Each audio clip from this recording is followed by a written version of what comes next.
Hi there, this is part of a set of videos I've made going over the new pair of teaser trailers for House of the Dragon Season 2.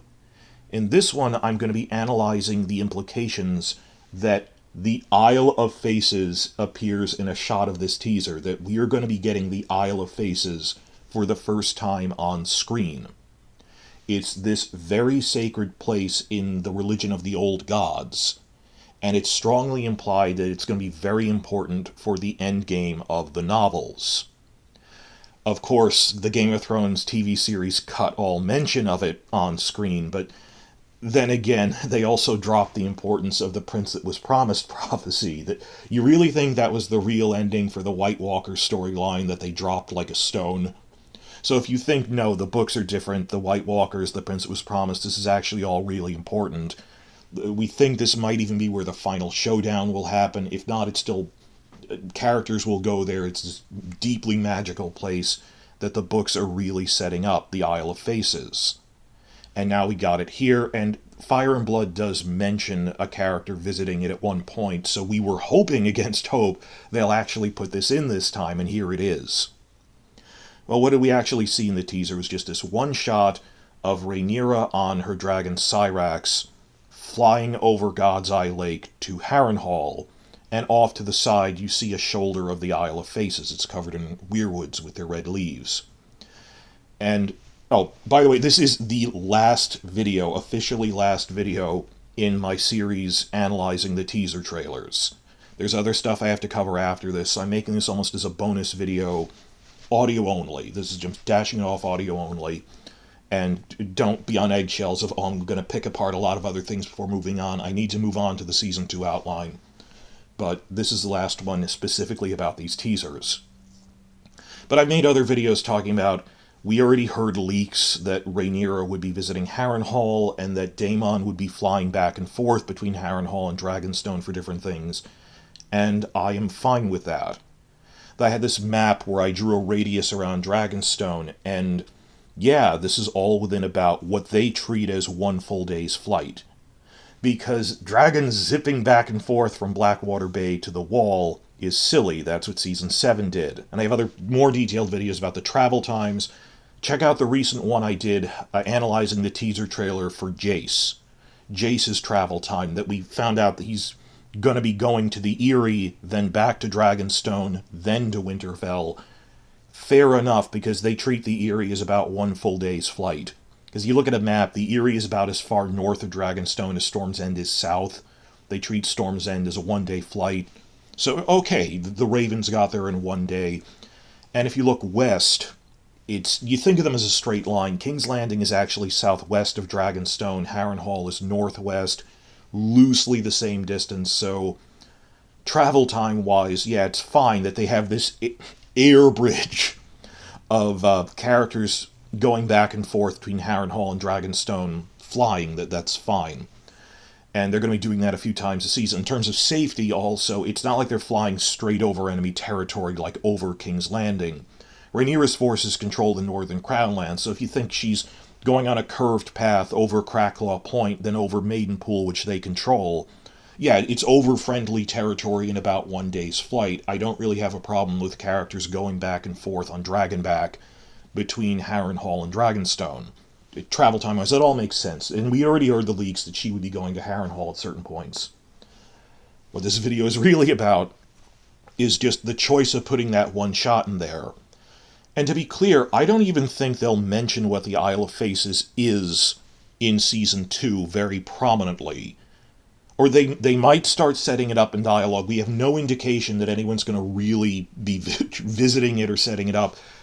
There is a character who visits it later in the Dance of the Dragons. That would be like around Season 4, if and when that happens.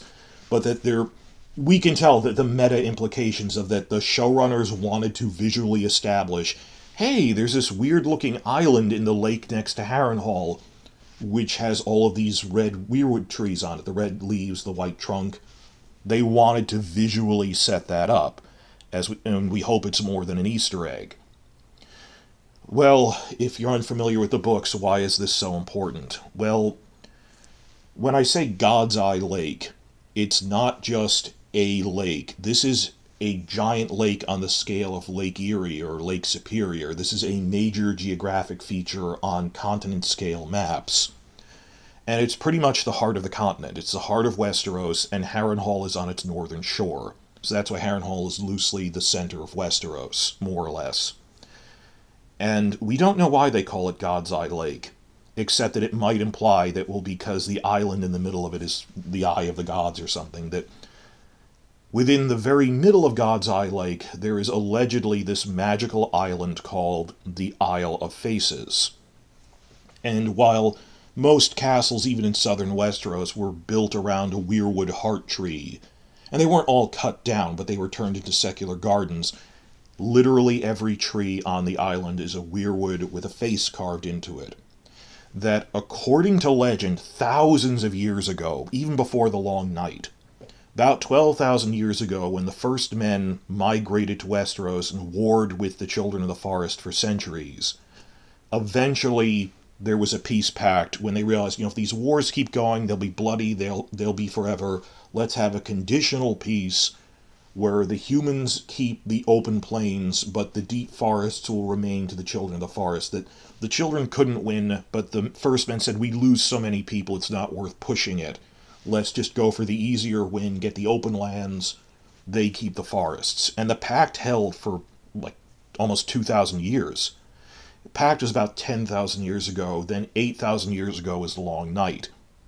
But this is long before that it said when the wars between the First Men and the Children of the Forest ended, it was a peace known as the Pact, which they conducted on the sacred Isle of Faces.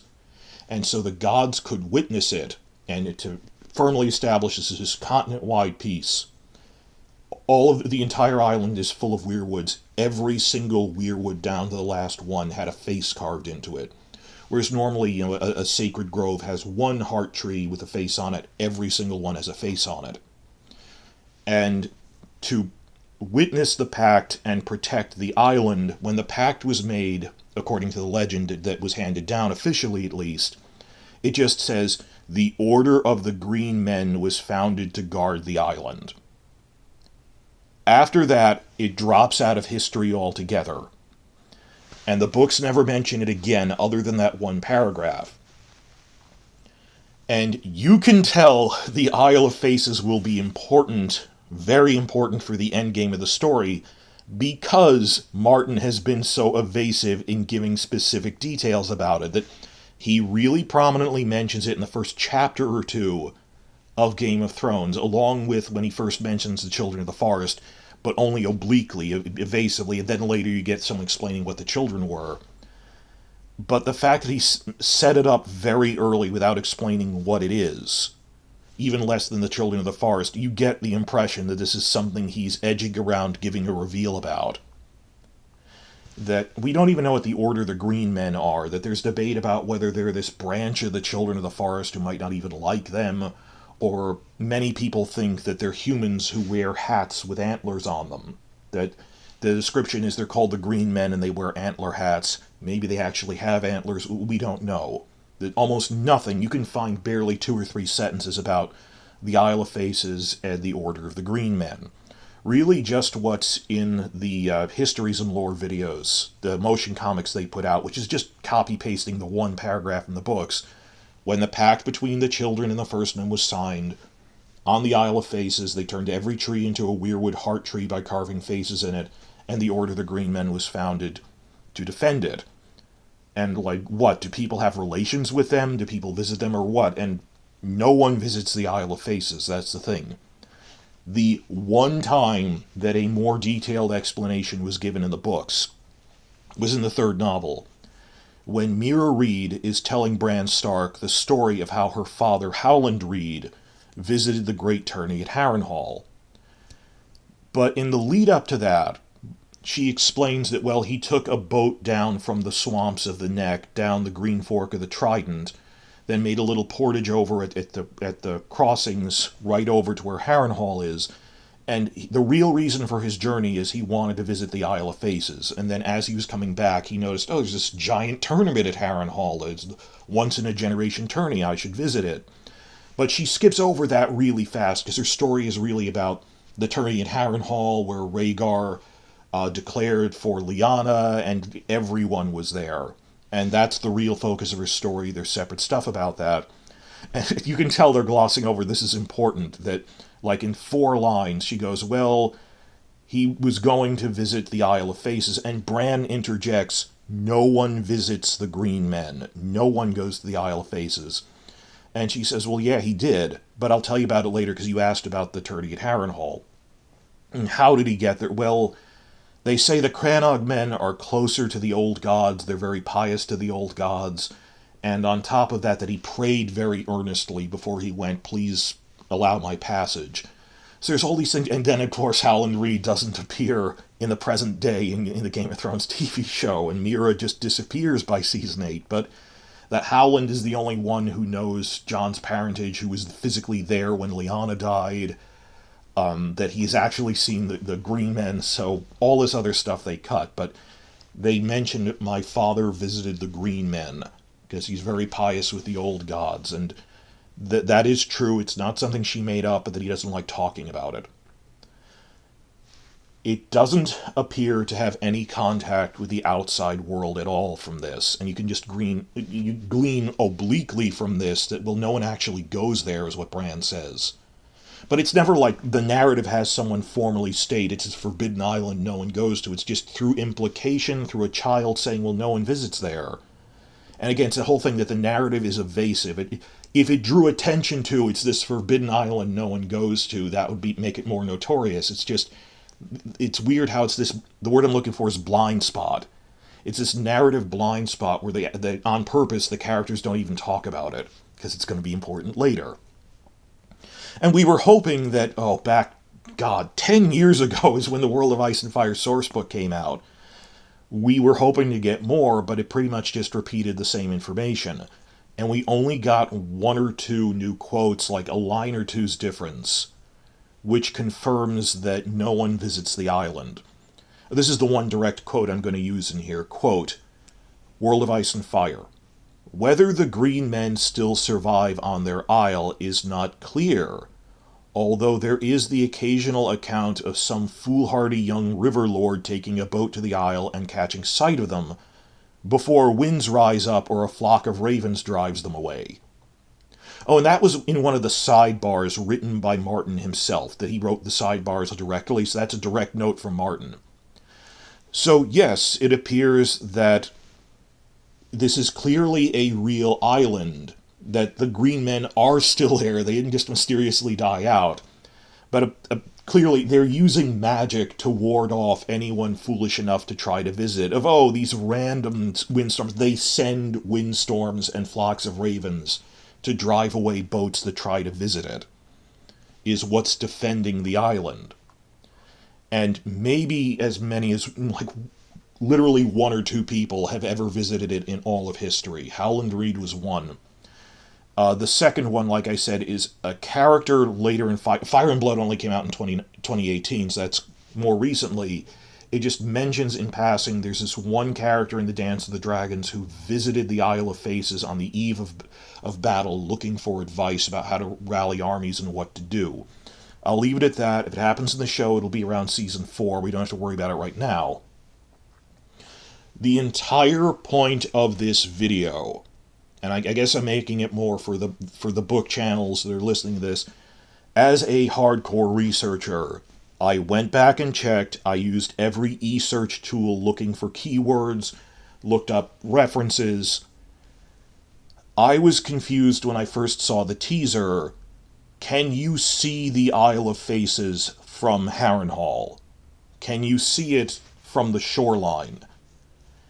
And checking, the books actually don't give any information at all about the physical relation between the Isle of Faces and the rest of God's Eye Lake. I think it's implied, just looking at a map, there is no way that if you're on, the east coast of God's Eye Lake, you can't see the west coast. I don't think it ever actually stated that, but I think it's pretty clear. Maybe in the distance, but you can't really, but okay, you can't see the opposite shore, but could you at least see the Isle of Faces in the middle of it from certain points along the coast. Maybe it's not in the geographic center. Maybe it's a little north. Maybe it's north enough that you can see the Isle of Faces from the coast at Harrenhal on the north coast. The books actually don't say that. They don't say anything. It's not like you have a character standing at Harrenhal going, far beyond the horizon where I can't see is the Isle of Faces. Nor someone in Harrenhal going, and there in the distance I can see the glimmer of the Isle of Faces. They don't say either way, is the point of this video. It doesn't mention whether it's visible or not. Of course, in the teaser, Rhaenyra is approaching from Dragonback, which is very unusual for the novels, because no one's been on a dragon in Westeros yet. I would guess, if, artistic license, if you're up in the air travel, yeah, she might be able to see the Isle of Faces and Harrenhal at the same time. And I heard Glidus say, no, she's coming from the wrong direction. She is approaching from the south, and from the point between the Isle of Faces and Harrenhal, that she's looping in at an angle from the south. What? That's fine. She's not coming from... She's coming off the right of the screen. It's from the east. What? Whatever. I didn't have a geography problem with the way they... Yeah, that's the positioning they would have. What of it? Anywho. And maybe it's just a shoulder of the island on top of that. Look, she's coming in at an angle. Whatever. Point is, okay, I guess you could see them from the end. I don't know how big they're implying the island is. At first I thought they were implying it was small. It's a big island, but... Then again, well, we're seeing a shoulder of the island. It extends off screen. Whatever. Again, the point of this video was, the other thing was, not just can you see it from Harrenhal, I misremembered, and I was convinced that the Isle of Faces is like Avalon, from Arthurian myth, that it's like Avalon in the mists, that it only magically appears to those who can reach it. Otherwise, you can't even see it. It's like fairyland, the other world. And I was wrong. I was completely wrong. That, no, even in World of Ice and Fire, the Maesters do know it is a real island. The Maesters who don't trust magic, don't believe in it, acknowledge there's this real island called the Isle of Faces. And every now and again we get a report of a river lord being driven away from it by windstorms and ravens and stuff, but they acknowledge it's real. That's even weirder to me, that they acknowledge it's real, but no lord has ever made an attempt in force to visit the island. Because, it's feudalism. Land is everything. That you're telling me in hundreds of years, no river lord has ever mounted, like, a fleet-scale expedition to try to claim the island. What if it's got treasures on it or something? Now, I can understand that, like, back in the centuries of the First Men, there was this religious taboo against don't go there, it's sacred. But what about since the Andals took over? That's the big question. Of the Andals have been here for 6,000 years. They don't believe in the old gods' religion, and you're telling me they never tried to reach the Isle of Faces. Maybe they were afraid of it, because they cut down the High Heart, this other big grove of weirwoods west of that's sacred to the old gods on the mainland. Why is it that no one visited it? And another thing is, the whole idea of pagan survivals when Christianity took things over in real life. Is it that when the Andal religion subsumed the old gods, there was still this deep-held cultural belief, this cultural taboo, deeper set than the new religion, do not visit the Isle of Faces, that no one dared visit it? Or what about that the Targaryens had dragons for hundreds of years, like Aegon the Conqueror would never try to check it out? What do you mean there's this island that's not part of my new kingdom? But again, all of this these are questions without answers of why didn't anyone, even after the First Men, because, okay, they had a taboo against it, why didn't anyone try to check it out under the new religion? Maybe they were afraid of it. Maybe their spells are there for perception spells. One thing it reminds me of, thinking of Matt Smith, is remember his first season with Amy Pond, season 5, where when you can tell someone has a spell on them, I don't talk about it. Like, Amy, when they ask about Amy's parents, she goes, my parents are gone, I don't talk about it. And then you realize she herself has been, the perception filter of don't think about it because they've been erased from time. That there's essentially a spell on her not to ask questions about it. That's why she doesn't talk about it. And that comes up in a couple of things. So Is it that everyone is glamored of we know it's there, but we don't talk about it and don't want to visit it even after the Andals came? I don't know. But there's this whole thing that's even weirder to me than the Avalon thing, that people acknowledge it's a real island, but no one dares go there and storms will drive you away. And in terms of, well, could we physically see this island from Harrenhal or not, the books give no description one way or the other. They never say, can you see it from the coast in any configuration? Are people looking there but think it's there? It's just hovering at the edge of the narrative because we know it'll be important later. So this raises a lot of stuff. Hopefully this will come up in season 4, because they do want to put more magic in this show. We've seen them putting the prophecy stuff in, but they said we want to only put it in ways that make sense. This isn't like a giant magical, but we know we're getting White Walkers in season 2. Would we get the Green Men, Children of the Forest angle to this, again, by season 4? So it's this sacred island, perhaps the sacred island to the old gods, at the heart of Westeros. And it does have a part to play in the story of Fire and Blood, which Martin put in, and it'll probably have an even bigger thing in the end game. Not really sure. So people were excited about this, seeing it in the teaser, and it might not even be remarked on in season 2. It might just be a visual, checking off, visually establish it's there, then gradually have people talk about it. Would Alice Rivers remark on this? That's another thing, that Alice Rivers is the healer/sorceress at Harrenhal. She's a bastard of House Strong. And she's this mysterious character we're all really looking forward to, played by Gail Rankin. She's loosely the Melisandre of this prequel era. And they keep saying she's a sorceress, but we don't know what magic system she uses. Or is she from the Red Priests? She mentions at one point she sees prophecies in the flames, but not that she doesn't act like a Red Priest. Is she magical because she's more associated with the magic of the old gods? Seems more likely that the old gods might get vision in the flames too, Hard to say. But that Harrenhal is implied to be this sacred place that the Ironborn then built a giant castle over that's haunted now, near the heart of the continent. That their weirwood is also implied to be more magical. Harrenhal is this magically charged place nearest to the Isle of Faces. And that Alice Rivers is this alleged sorceress there. We did get that leaked audition tape from Alice Rivers, but it didn't make specific mention of the Isle of Faces. It mentioned that there were weirwoods here that were cut down, and they used to build the timber to build some of the castle that was sacred to them. She mentions the sacredness of Harrenhal and the God's Eye, but not the audition tape, at least, didn't mention the Isle of Faces specifically. Maybe, if anyone would bring this up, it would be Alice, because she's physically there, and she's a magic person, but that doesn't guarantee.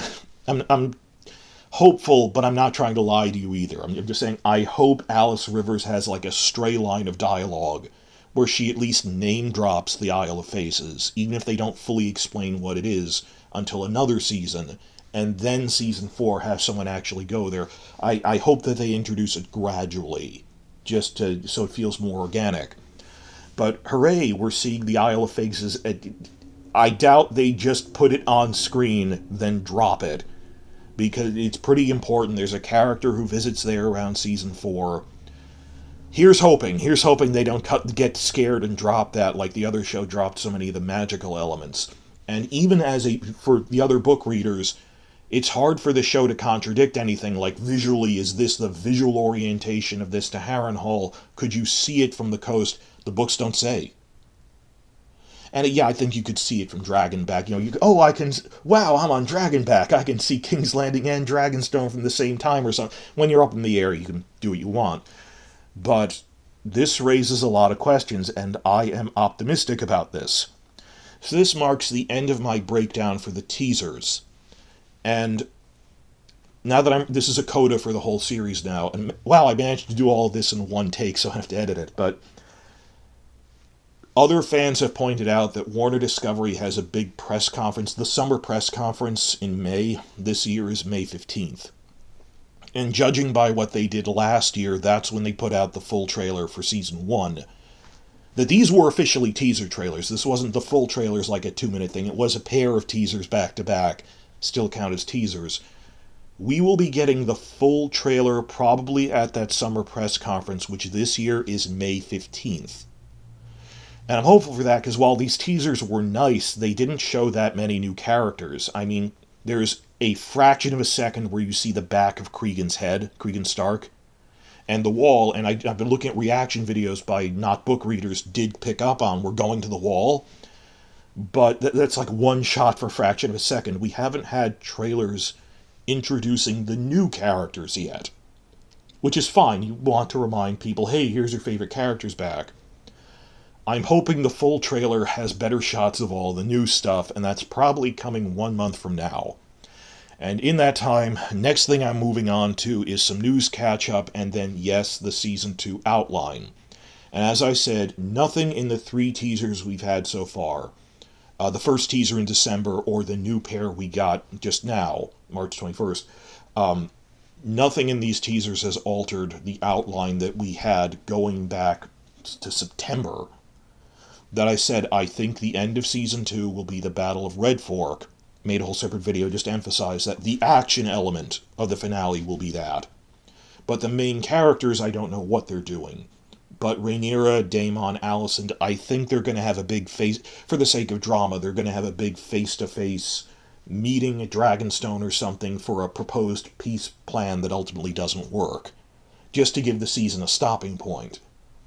But that for people insisting, no, it's going to do all this other big stuff, like we would have seen footage of that from spy leaks, and we never saw a single one indicating that they're going further than that. They slowed the rate of adaptation, and I'm fine with that. It gives the story more time to grow. So I thought I'd be up to this point 6 months ago, where I was already I have to do so much Season 1 news catch-up, of interview catch-up on stuff the cast and crew said about it, but hooray, I've caught up on these new teaser trailers, and I caught up on a bunch of other backlog news. Now I can move on to the Season 2 outline video, which I know everyone is waiting for.